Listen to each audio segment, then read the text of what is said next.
The scene we're looking at now takes place at the very end of Act 1, which kind of propels us into Act 2. Our protagonist there, played by Jessica Lowndes, is confronting the man who just killed her sister and her sister's family, played by Michael Perrier. The scene, which is a very simplistic scene, there's only a few camera angles, ended up being one of the most difficult scenes to shoot in the entire film for a multitude of reasons. One, the scene was originally like 10 pages long and just pure exposition. Two, we're in a practical location. It's a real jail cell with very low ceilings and very crammed.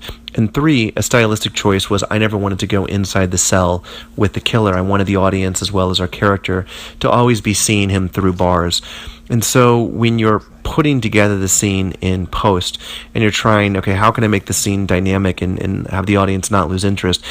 It was a hard scene to cut. What lines do you cut? How do you take this seemingly 11-minute scene and break it down into 2 minutes? And how do you keep it engaging when you're never really giving close-ups of the killer?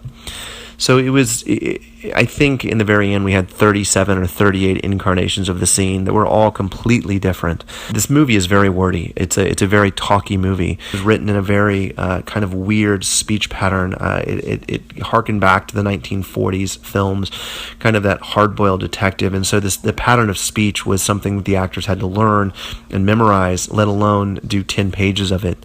And we ran one long take. We didn't break the scene up. We let them run the whole scene all the way through.